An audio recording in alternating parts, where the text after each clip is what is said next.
केसरिया से मन जोगी हुआ रे, दिल झूमे देखो मतवारा हुआ रे, केसरिया से मन जोगी हुआ। हर पल मनाओ केसरी त्योहार। विमल, बोलो जुबान Kesari. Good evening, ladies and gentlemen. Rarely have there been three assembly bypolls and which have attracted this kind of national attention. Today, results are out for the first electoral test after weeks of political turbulence. From the Chanda Chori controversy to the nationwide Gen Z student protest. For the BJP, they were being seen as an Agni Pariksha. The verdict? Well, the BJP has won one seat in Gujarat. It lost two. But the biggest headline came from Bankipur, a constituency the BJP had dominated for nearly 3 decades. A seat long regarded as one of the party's safest citadels. The political backyard of Bihar BJP President Nitin Nabin has fallen. Prashant Kishore has scripted his first electoral victory by breaching a BJP fortress, defeating the party by more than 19,000 votes. In fact, BJP lost even in Nitin Nabin's own polling booth. A jubilant Prashant Kishore sees this as beyond just an MLA election. ये सीधा सीधा message है, 30 वर्ष का जो गढ़ है वो सिर्फ 30 दिनों में ढह गया।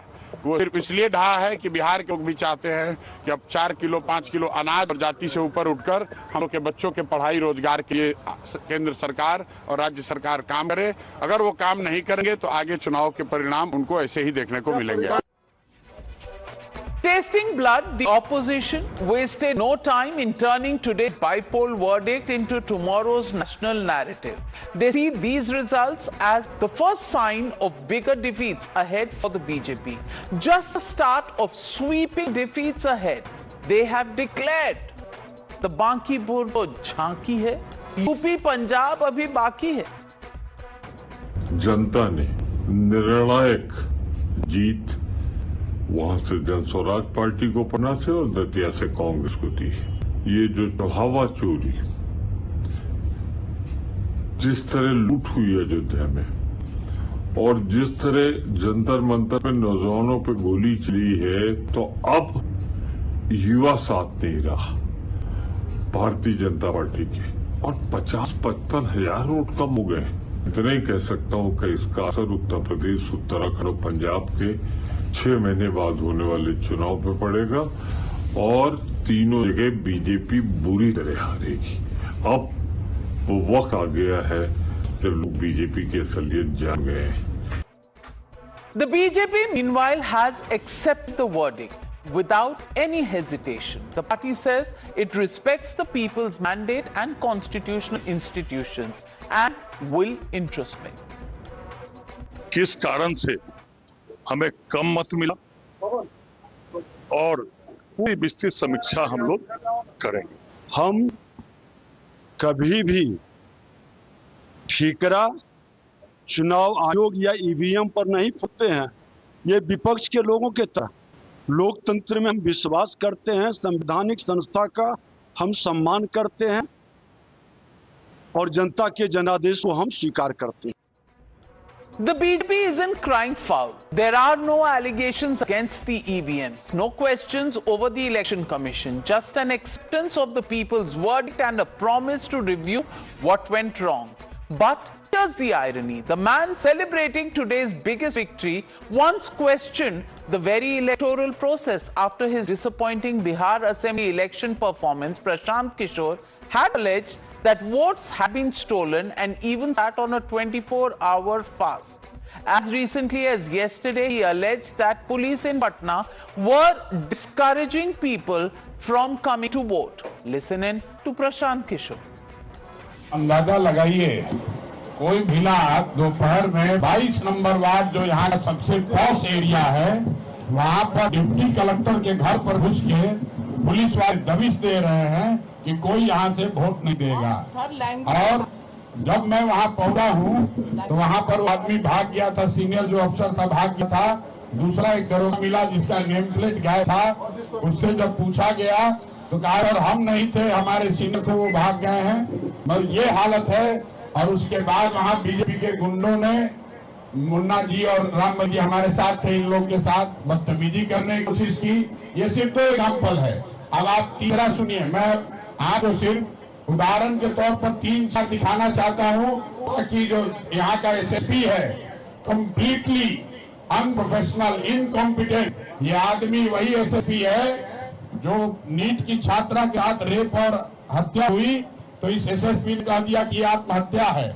और ये एसएसपी राजनीति करने के लिए The opposition is calling these bypolls a political turning point. But let's look at the numbers before we jump to any conclusions. Today's verdict came from just 3 constituencies with a combined electorate of 3.7 lakh voters. Now, compare that with the BJP's larger political footprint. The party has over 1,780 MLAs across India, accounting for more than 43% of all legislators. The Congress has around 675 MLAs, roughly 1 in every 6.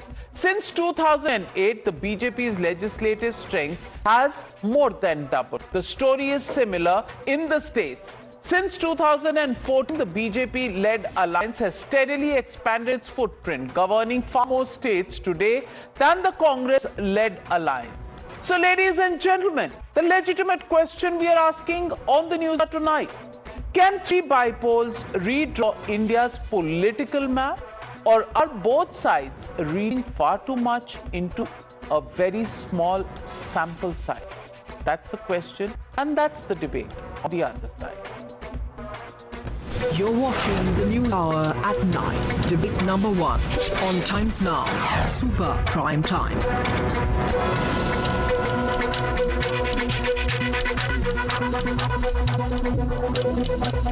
Joining the debate, Pradeep Bhandari, national spokesperson of the BJP, Harshvardhan Tripathi, senior journalist, Sanjay Jha, author and Congress leader. Also joining us is Vivek Silas, national spokesperson of the Samajwadi Party. In just a bit, Shyam Kumar, spokesperson of the RJD, and Kumar Saurabh Singh, national spokesperson of the Jan Suraj, will be joining us. First question, Sanjay Jha. Sanjay Jha, no vote chori. My God, there's a complete transformation in the country. Election Commission has done no foul play here. And the biggest bastion of the BJP has fallen.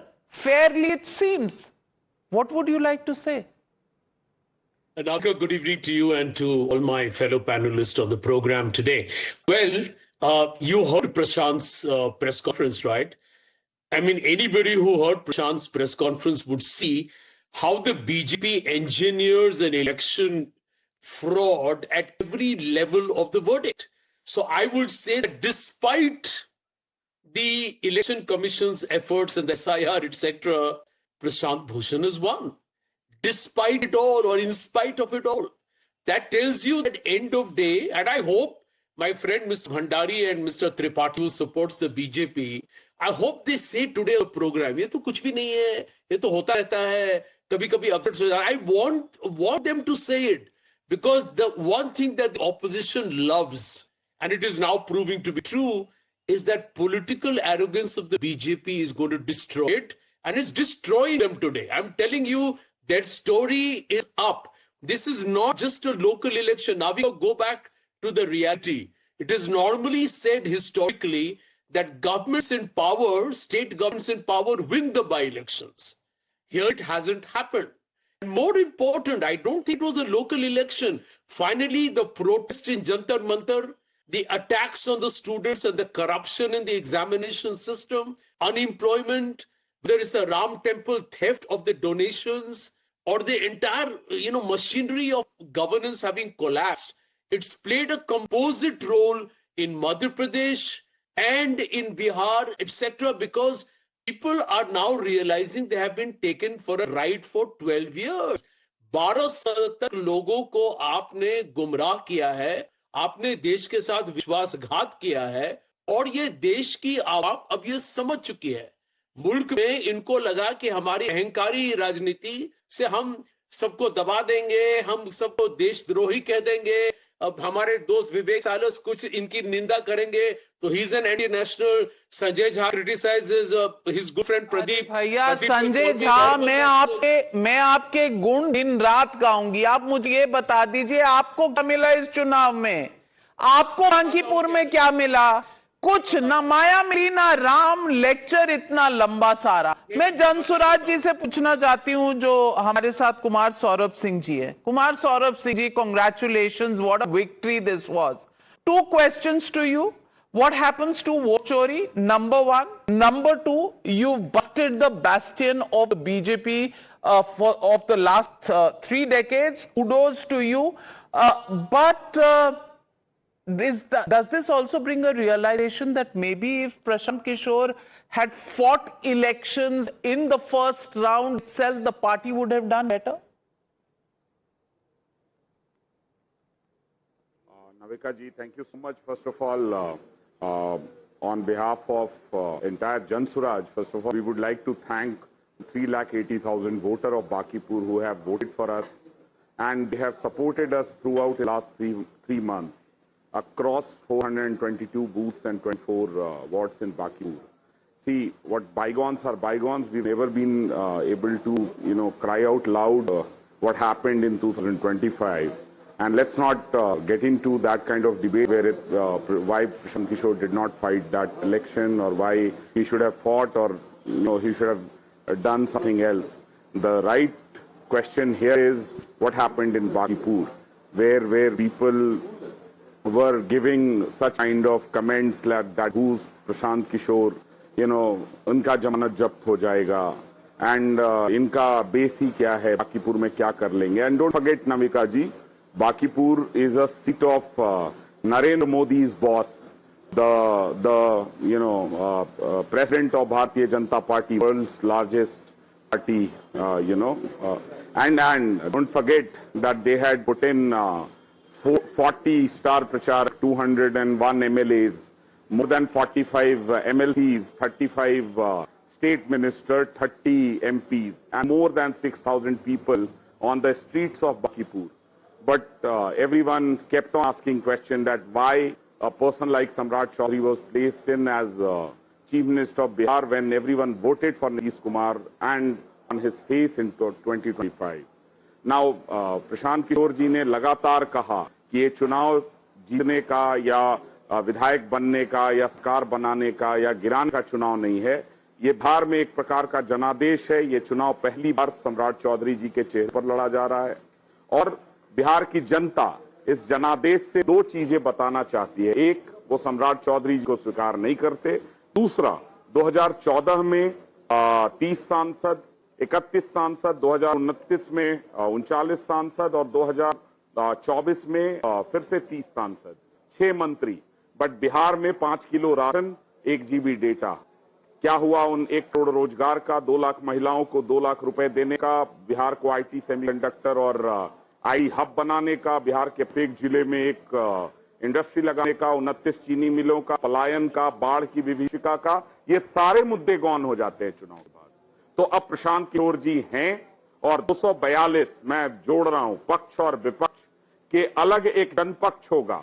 एक प्रशांत किशोर होंगे वहां जो बिहार के मुद्दों पर न सिर्फ बिहार में बल्कि देश में भी उनकी प्रखर और मुखर आवाज बिहार से उठकर जाएगी और बिहार में आने वाले 3 दशकों की राजनीति में आप देखेंगे कि एक आमूलचूल परिवर्तन होगा. हम हर वो मुद्दा, चाहे भरत तिवारी जैसा लॉ एंड ऑर्डर का इश्यू हो, बिहार में जिस प्रकार से निरंकुश शासन रहा है पिछले 6 महीने में, मैं घटनाएं जुड़ाने लगूंगा. Navika ji, it will take a lot of time. I don't want to do that. I just want to congratulate every Jansurajis today, every voter of Bakipur who have supported us. Well, you proved the point and I give that to you, Saurabh Singh ji. I completely give that to you. A point has been proved today. And when there is a victory, please savor it. That's the way democracy functions. But Deep Bhandari, is there a message here? There are people who are now saying Bankipur to jhanki hai, UP, Punjab abhi baki hai. How do you see these results? Also, the caste combination. And everybody has always said Bihar votes as per caste. The entire vote base upper caste vote base of the BJP just seems to have vanished. 30 years they stood with you, now it seems to have vanished. What would you put this down to? UGC policy that was changed in the past, the Gen Z protests. What is it that the BJP is learning from the ground? Well, Navika ji, I'll not, like the opposition, say that EVMs are fraud. I'll not say that the mandate is stolen. I'll say that I respect the mandate of the people, and we will introspect. And when we introspect in detail. We do not do it like the Congress and the Samajwadi Party, which in minutes gives sermons. Now, let me take the argument forward, but just at the outset, the BJP government is in Bihar with 200 plus seats as NDA and 46% vote share, which is more than 70% of the MLAs. This is a seat which is a one bypoll seat. Yes, it's an important seat, but we are introspecting. In this seat alone, you had 59% of the votes. It's down to 34%. Please look at those numbers. Bypolls have no direct or indirect relation to a larger trend, and I'll prove it, and allow me. In 2018, for the first time in the history, the Bharatiya Janata Party lost the bypoll in Gorakhpur. I remember every other political analyst who is used to writing the Bharatiya Janata Party's obituary said that it is the end of Prime Minister Narendra Modi and the Bharatiya Janata Party. What was the result in 2019? Within a gap of 1 year, we won that seat with a massive mandate. In 2022, we were repeated. Overall, in this country, in an average in a state, you have roughly 14 to 25 bypolls across different states taking place. The Bharatiya Janata Party is a winning record of 60%, so it still loses 40%. So if I look at it, yes, we are introspecting. We respect the democratic mandate, but those who want to conclude it as a larger factor, we have a government across 5 states, and it will be wrong, and they will be fallen flat in the upcoming elections. I will not go into it. 10 seconds, Navika ji. No, I have a question. I have a basic question. So if Rahul Gandhi lost from Amethi, it was no big deal? It was a huge deal.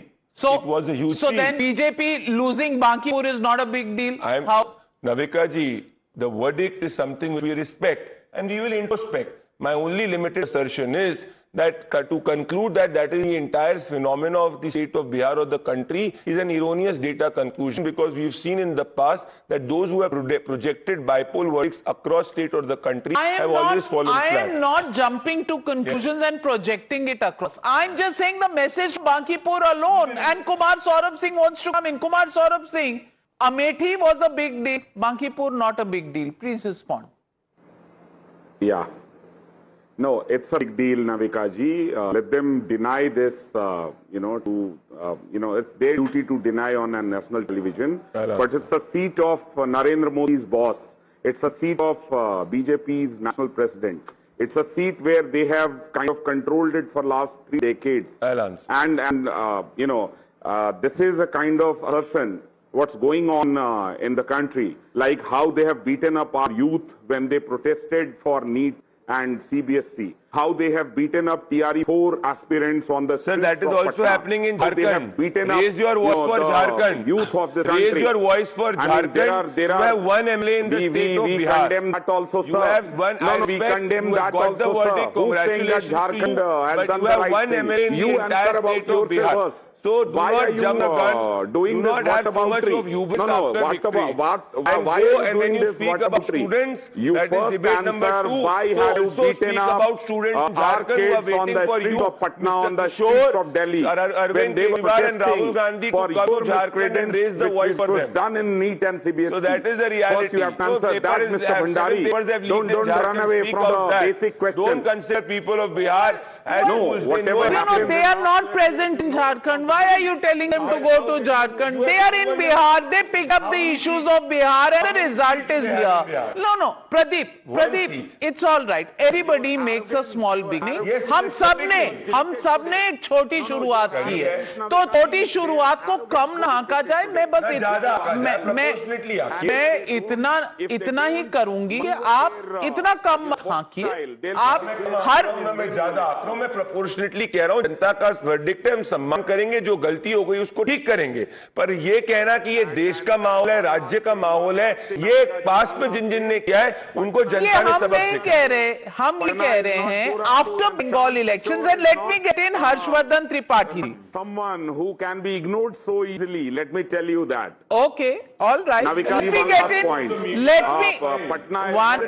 Between that and we are working on the ground. Rahul Gandhi should fear more because people are not trusting Rahul Gandhi are trusting him. I protest. हर आदमी कहता है कि media किसी न किसी की darling है। मुझे समझ नहीं आ रहा why are we being tossed from here to there, becoming darlings of everybody but being abused by everybody and told by everybody. Harshvardhan Tripathi, you know, let's both as journalists register our objection to this. But let me get in Harshvardhan Tripathi ji. Harshvardhan Tripathi ji, आप इन चुनावों के नतीजों को कैसे देखते हैं? लेकिन अवका जी, सबसे पहले तो प्रशांत किशोर जी को बहुत बहुत बधाई, क्योंकि जिस एस्पिरेशनल बिहार ने 2025 का मैंडेट दिया, शायद वो भाप नहीं पाए और चुनाव नहीं लड़े उस वक्त। आज वो हो सकता है पछता भी रहे हों कि राघोपुर से लड़ गए होते तो शायद वो अपोजिशन पार्टी होते। इस चुनाव को सबसे बिना किसी इब्बट के भारतीय जनता पार्टी के बहुत बड़ा झटका है। कोई इब्बट नहीं, कोई किंतु परंतु नहीं, बहुत बड़ा झटका है ये इसलिए नहीं कि सिर्फ ये उनके नेशनल प्रेसिडेंट की सीट है, ये इसलिए क्योंकि ढेर सारी ऐसी अर्बन सीट्स हैं जहां भारतीय जनता पार्टी को लोग national issue, national party, nationalist party, Hindutva party, उसके लिए वोट करते हैं। और बाकी पूरे एक ऐसी ही सीट है, ये चूंकि लोगों को गलतफहमी हो गई कि ये नवीन किशोर सिन्हा और उनके बेटे नितिन नवीन की सीट है, लेकिन चूंकि नितिन नवीन राष्ट्रीय अध्यक्ष बने और ये सीट हार गए तो ये झटका और बड़ा हो जाता है। उससे आगे की जो बात है, 45% जो वोटर बेस है यहां पर वो फॉरवर्ड क्लास का है, कोयरी कुर्मी निकाल कर, यानी यहां तो फ्लाइंग कलर से जीतना ही चाहिए था, इसमें कोई इब्बट नहीं। इसका मतलब ये हुआ कि प्रशांत किशोर को वो वोट मिले जिनको बीजेपी के अलावा कुछ दिखता नहीं। राहुल गांधी की भाषा में कहें जो अंधभक्त है, ये अंधभक्तों में से बहुत बड़ी संख्या में वोट किया है प्रशांत किशोर को। तीसरा, राष्ट्रीय जनता दल ने शायद, जिसको कहते हैं ना कि उन्होंने गिव अप कर दिया है, उन्होंने मान लिया है कि हमारा चुनाव था नहीं, तेजस्वी जी चले गए थे, बेवजह संजय झा जी के नेता राहुल गांधी जी को हम लोग आलोचना करते हैं, वो विदेश जाते रहते हैं, तेजस्वी जी विदेश चले गए थे। इसमें जो सबसे जरूरी बात है नवीन जी, कि जहां जहां बीजेपी से लोगों की नाराजगी है, दे opt for cockroach Janata party, किसी और को वो ऑप्ट कर लेते हैं, लेकिन राहुल गांधी, तेजस्वी यादव, इन सबको विकल्प के तौर पर नहीं देखते। और ये अच्छा है कि पॉलिटिक्स में फ्रेश ब्लड आए, फ्रेश लीडरशिप आए, लेकिन हाँ, भारतीय जनता पार्टी के लिए बड़ा झटका है। अपने नेता को आप कैसे तैयार करते हैं, और अगर 34 साल से वहां सत्ता में होने के बावजूद विधानसभा में अगर आपको एक ढंग का नेता नहीं मिला, पहले अभिषेक बंटी, फिर नीरज सिन्हा, फिर इनके आदमी, तो इनके आदमी, तो फिर इसका मतलब कुछ सीरियस प्रॉब्लम है, जिसको भारतीय जनता पार्टी को एड्रेस करना है। Absolutely, the biggest political party in the world could not find a serious candidate for Bankipur is also a subject matter of debate, discussion all over social media. But Shyam Kumar ji of the RJD joining it. Shyam Kumar ji, लड़के नहीं ये चुनाव, 11% vote है। आप बिहार की party हैं या अब चुनाव कहीं बाहर के देश से लड़ना है, ये तय करना पड़ेगा। जिस जन सुराज को आपने कहा था कुछ नहीं मिला, वो जन सुराज ने अपना खाता खोल लिया है। ना कांग्रेस कहीं पर दिखी, ना आरजेडी कहीं पर। बीजेपी का विकल्प बनने वाली पार्टी प्रशांत किशोर की पार्टी जन सुराज बनी। मैं पूछना चाहती हूं, what do the traditional political parties in Bihar think about this development? नहीं, आरजेडी इतनी बड़ी पार्टी है और उसको अगर कमतर आंक रही है तो ये बात बड़ी बेमानी मुझे लगती है। और जो बिहार एक पॉलिटिकल स्टेट है और जिस तरह से वैचारिकी की राजनीति की वहां जरूरत है, आप जानती है। ठीक है, चुनाव में जीत और हार चलते रहते हैं और ये उपचुनाव रहे हैं। इससे पहले जो विधानसभा के चुनाव थे उसके रिजल्ट भी अगर आप सामने रख के बात करती तो और मतलब की पिक्चर साफ होती।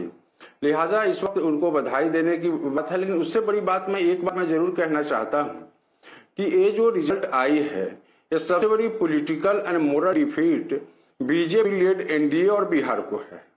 तो इसको इस नजरिए से देखिए और इस बात को कभी मत भूलिए कि आरजेडी ने जो मोमेंटम सेटअप किया है केंद्र सरकार की तमाम जो जन विरोधी नीतियों के खिलाफ, उसका कई बार कई पार्टी को फायदा मिला है। पूरे इसलिए आप सिर्फ इस लेंस से देखना कि एक पार्टी विशेष सर 20-25 सीट आके 200 से ज्यादा हमारी है, उससे आपने मोमेंटम एक सीट को बड़ा मान रहे नहीं, एक सीट को भैया नहीं 20 सीट आपने जीती, उस मोमेंटम सेट हो गया। बिहार की जनता ने हमें विनम्रता पूर्वक 200 से ज्यादा सीट क्या मोमेंटम से मोमेंटम सेट नहीं हुआ।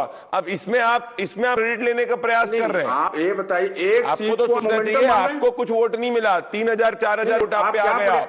जो 20% वोट आपको आता था, आज आपकी कम क्या नहीं है, 14,500 हैं। लेकिन Shyam Kumar ji, let me give you the number से पता चला है कितने वोटर कहां गए। अब बीजेपी यहां 59% वोट पाई थी पिछली बार, इस बार उनका वोट 34% पर आ गया है और जनसुराज 50% पे चली गई है, लगभग 50%, 49 पॉइंट समथिंग, लगभग 50% पे। ये छलांग आरजेडी भी लगा सकती थी, ये छलांग कांग्रेस पार्टी लगा सकती थी, अलायंस लगा सकती थी, नहीं हुआ। जनसुराज ने छलांग लगाई। The point I am making is playing catch up in politics is what politics is all about. आप रेस में हैं ही नहीं, आपको इस बात की चिंता नहीं है। नहीं, ये आपका ये पर्सपेक्टिव हो सकता है, आपका नजरिया हो सकता है, लेकिन जनसुराज की अभी जो जीत हुई है जिसके लिए बधाई देना चाहते हैं। लेकिन एक बात सुन लीजिए नाविका कुमार जी, एक बात सुन लीजिए, इससे पहले के रिजल्ट आप सामने रखिए और इस बात पर आप बल दीजिए कि ये जो रिजल्ट आई है बाई इलेक्शन का अमल केंद्र सरकार की नीतियों के खिलाफ है। बड़ी हार है तो आरजेडी के बारे में, क्योंकि एक वैचारिक पार्टी है, तो इसमें इनकी निर्णायक हार हुई है। नहीं तो आपकी जीत नहीं है। आप सुन लीजिए, BJP used to be stronghold. सुनिए ना, वेरी लो। आप सुन लीजिए दोस्त, पहले आप मेरी बात सुन लीजिए। बोलिए, इंटरप्ट करना कोई फायदा नहीं होगा। नहीं, मैं तो कह रहा हूँ आप कोई फायदा नहीं होगा। या तो हम हारे हैं, तो हम जीता, तो आप जीते हो। अगर आपको लग रहा है कि भाजपा की मौल हार है तो आपको कुछ नहीं मिला है। मैं बस कह रहा हूं। कुमार सौरभ सिंह जी, अब ये बता दीजिए भाई, every political party has to play catch up. BJP was the leader. Everybody is competing against the BJP. The RJD could have done better. Probably they would have won the seat. They did do better. अब इसमें मेरा perspective कहां से आया? ये तो number बता रहे हैं ना। नंबर में आप 49.3% पर है, बीजेपी 34 पर है, ये 10%, 10 समथिंग पर है। अब इसमें पर्सपेक्टिव कहां से आता है? तो नंबर कहानी बता रहे हैं। कुमार जी नहीं, मैं वही आपको देखिए नविका जी, आप बिहार के इतिहास का अध्ययन अगर करेंगे तो जो आजाद बिहार है उसमें मुझे याद नहीं आता कि बिहार में इतनी लंबी पदयात्रा, जहां 6000 से ज्यादा गांव में कोई बिहार का लड़का या नेता या जो भी टर्मिनोलॉजी आप देना चाहते हैं आप दे लीजिए। मुझे याद आता है कि अनुग्रह बाबू हमारे जिले से थे, जिन्हें बिहार विभूति कहा जाता था। उन्होंने बिहार के गांव-गांव में जाकर पैदल चलकर लोगों में जनजागरण का कार्य किया था। हमको 2025 में हमारा रिजल्ट हमारे मुताबिक नहीं था। जनता ने हमें 18 ज्यादा व्याकुल नहीं होना है भंडारी ज्यादा व्याकुल नहीं होना है, सुनने के धैर्य रखिए। ऐसा है, ज्यादा व्याकुल नहीं होना है। वो अभी जाएंगे आपके जो है ना, जेनजी की भाषा बहुत इस्तेमाल कर रहे हैं, तो मैं आपको कह रही हूँ be cool, just take cool.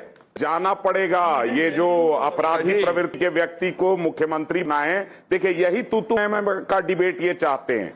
मैं विषय की बात कर रहा था, डाइवर्जन देखिएगा। तो मैं ये कह रहा था कि अनुग्रह बाबू ने बिहार के गांव-गांव में जन जागरण किया। हमको 2025 में रिजल्ट आया कि आप सड़क पर रहिए। हम सड़क पर थे नविका जी। पिछले 7 महीने में बिहार में ऐसे घटनाएं हुई हैं जहां प्रशासनिक हत्याओं का दौर दिल्ली में पांडव कुमार, बेलौटी में भरत तिवारी, हाँ, बेगूसराय में महिलाओं के साथ जघन्य बलात्कार।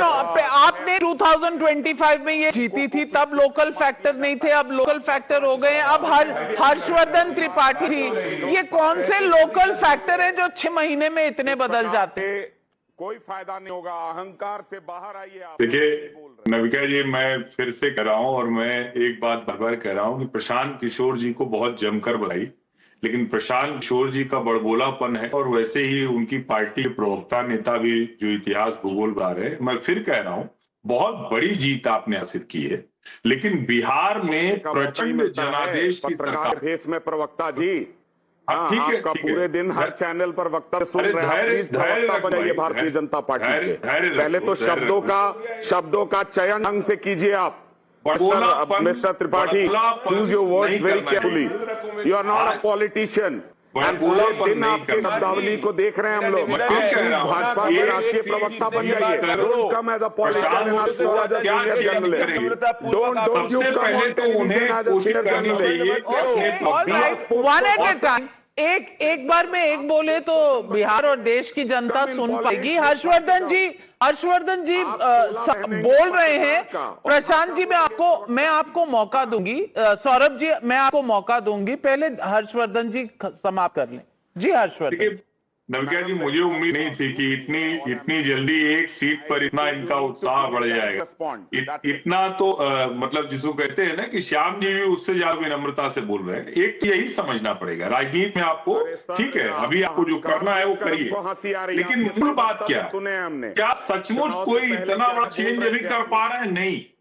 पूर्ण बहुमत की सरकार है। अभी 4 साल के बाद 2030 में चुनाव होने विधानसभा के, इनको मुद्दे ठीक से पकड़ने होंगे, इनको बातचीत की शैली, बातचीत का तरीका ठीक रखना होगा, जनता के बीच में कैसे जा रहे हैं उसको देखना होगा, क्योंकि एक सीट किसी वजह से अगर आप चुनाव आई अग्री हर्षवर्धन जी, एक सीट जीतना या एक बाईपोल जीतना पूरी इतिहास नहीं लिखता है, मैं मानती हूं, और आगे की जंग अभी लंबी है, मैं मानती हूं, लेकिन आज का बाईपोल एक फ्लूक विक्ट्री मान ले, ये भी सही नहीं होगा, ये भी सही नहीं होगा। That is something that I want to reiterate here. But Vivek Silas ji, अब आपको यूपी नजर आ रहा होगा कि अब तो जीत जाएंगे, जल्दीबाजी मत कर लीजिएगा, क्योंकि मैं आंकड़े गिना देती हूं।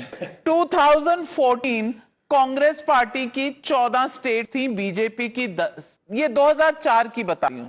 14 कांग्रेस की, 10 बीजेपी की। 2014 आते आते कांग्रेस 9 स्टेट्स में आ गई, बीजेपी भी बराबर में 9 स्टेट्स, और 2024 में कांग्रेस 5 पे है, बीजेपी 20 पे है। So you are not dealing with party that loses elections easily. लेकिन नाविका जी, हार और जीत लगी रहती है, और अमित शाह जी ने वो काम मत करो ना जो अच्छा, वो ठीक कह रहे हैं, वो सही कह रहे हैं, जन स्वराज वाले ईवीएम ठीक है, नहीं जन स्वराज वाले सही कह रहे हैं। भंडारी जी कुछ बोला, मैं ये बात अमित शाह जी ने कही थी लोकसभा में खड़े होकर, जितने हम चुनाव जीते नहीं उससे ज्यादा हारे हैं, तो हार और जीत लगी रहती है। अमित शाह जी ने कहा, देखिए अभी अहंकार और घमंड की बात हो रही थी, तो रविशंकर प्रसाद जी ने क्या कहा था कि बांकीपुर से अगर हम कुत्ता और बिल्ली को भी लड़ा देंगे गलत, तो हम चुनाव जीत जाएंगे। गलत। वीडियो भेज देता हूं, रुक जाइए। देखिए नितिन नवीन, देखिए ऑर्डिनरी चुनाव नहीं था अमेरिका जी, नितिन नवीन जी का चुनाव था, जिसको प्रधानमंत्री नरेंद्र मोदी बोलते हैं कि मेरे बॉस है।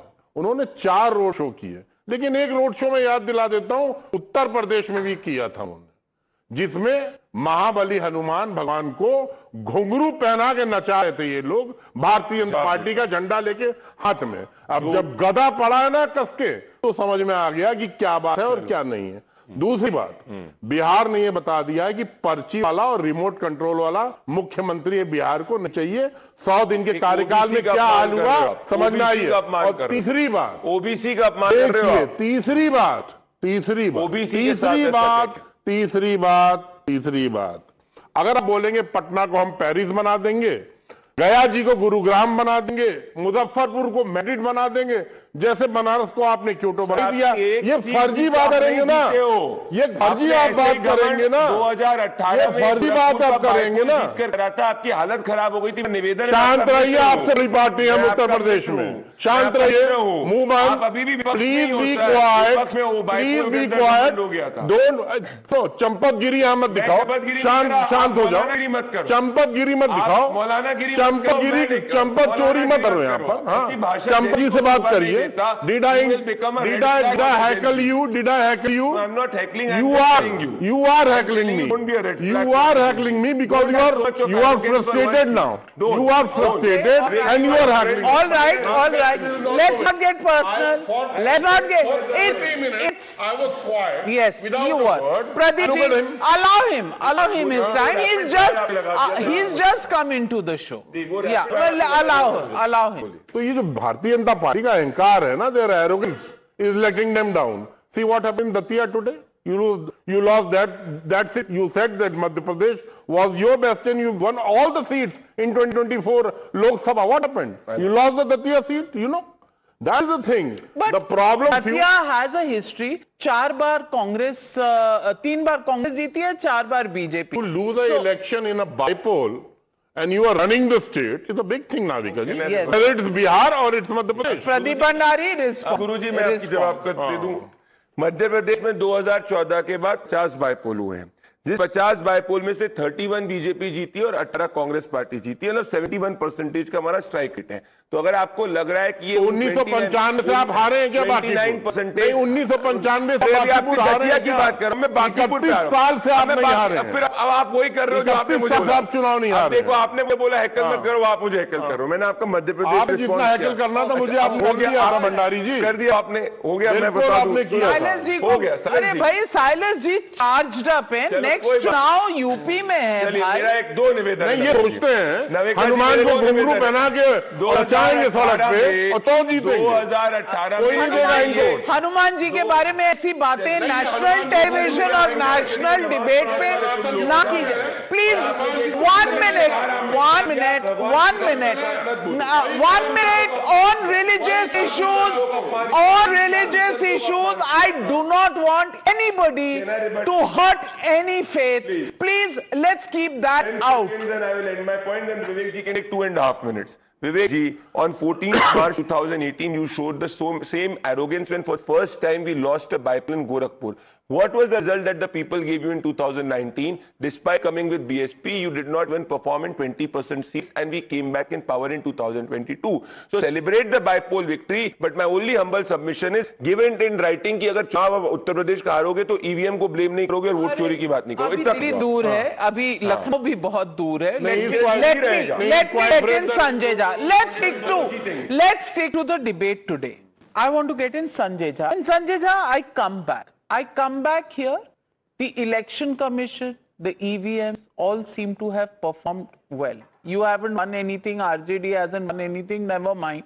But a non-BJP party has won, number one. Number two, for those who are saying in your party, like Mr. Pramod Tiwari, who are saying कि बस अब तो उल्टी गिनती शुरू. Do you think they are jumping the gun? After all, this is a bipole. Exactly what you would have said if you had lost a bipole. Fair enough. It's a very pertinent question, Navika, but I'll tell you this very frankly. The AK-47 that was used on the students in Bihar, I think these are very symbolic manifestations of the intent of the BJP-led governments in the center of the state. I think the people across this country have seen the arrogance, and the arrogance is visible everywhere. Even the conversation on ethanol and petrol, or for example, on the entire examination scam. I think the way the students have been handled in Jantar Mantar and in different parts of the country, it is going to have a ripple for a long everybody, even after a loss. I don't know what you will do if you win elections. Hold on. No, Pradeep, please. This is for my viewers. Go ahead. Yes. Yeah. Son. So, Pradeep is a dear friend. He's one of the nicer BJP spokespersons. I'll request you, Pradeep, आज don't change. upset है. He's overcompensating with his interjections to make up for the losses. That's all right. That's even if you lose today, it's okay. You're still in government. So the bigger point, Navka, is this: that I think the BJP now, after the entire protest, suddenly the fear has gone out of the entire population of India. They have realized that, you know what, you need a cause, and if you're true, and if you have a passionate commitment to it, you can do it democratically. And I think that's liberating a lot of people who have felt suppressed for a long time. In that case, Sanjay Jha, democracy is still surviving in India. At least that debate is settled today. Full credit to the opposition, to the Cockroach Janata Party, to my friend Vivek Silas, to the Jan Suraj Party. हर चीज का credit आप ही ले जाओगे तो और किसी के लिए कुछ छोड़ोगे संजय झा? सब लोग हैं. You are the ones who said that there is no democracy in this country. Today you are saying that because of the opposition there is democracy. Harshvardhan जी, ये चित भी मेरी पट भी मेरी. ये मुझे लगता है कि संजय झा जी को आज पूरे पॉइंट देने चाहिए. डेमोक्रेसी, अगर अपोजिशन को क्रेडिट मिल रहा है तो बड़ा अच्छा है. इनकी वजह से लोकतंत्र है. तो यही बात तो कहा जाता है ना कि डेमोक्रेसी में जो अपोजिशन होता है वो पूरी तरह से वाइब्रेंट होता है, पूरी तरह से फ्री होता है, प्रेशर बनाने की स्थिति में होता है. और क्या चाहिए? इसका मतलब ये हुआ कि आज ईवीएम दुरुस्त है, आज डेमोक्रेसी दुरुस्त है, आज कॉन्स्टिट्यूशन पूरी तरह से सुरक्षित है, आज ज्ञानेश कुमार नहीं चल, क्या कहते थे आप लोग, ज्ञानादेश नहीं हुआ, आज जनादेश आया. तो ये सब कुछ है और क्या चाहिए? डेमोक्रेसी में यही होता है. कभी सच बोला कीजिए, कभी सच बोला कीजिए. आपको भी रात को अच्छी आज थोड़ा सा आप सच बोल रहे हैं Sanjay Jha ji. Normally you would have said that, oh, this is a fixed election. Today, frankly, you're not finding words to criticize the system with. And you yourself have admitted that democracy is alive. And that is the beauty of democracy, ladies and gentlemen. You win some, you lose some. There are messages always. For the most powerful people, also there are messages. And for the weakest people, also there are messages. And life goes on somewhere in between. Every turbulence finds an equilibrium. Will this lead to further turbulence or an equilibrium? Because the BJP is known to be a party with a sharp comeback instinct. We'll have to wait and watch. But we did a survey and we asked the question, Bihar bastion falls to PK. Should BJP worry? Yes, say 61% of the people. No, say 35%. Can't say 4%. My friend Pradeep Bhandari see the writing on the wall. 61% people believe you should be worried about this result. We are introspecting. We are not blaming the democracy. We are introspecting. My only limited submission is do not conclude as this overall trend. Well, we'll wait and watch, of course. It's not done till it's done. We'll wait for the next elections. Tum bhi yahi, hum bhi yahi, and I hope our viewers and our panelists will also be here. Thank you very much to all my panelists joining me on debate number 1.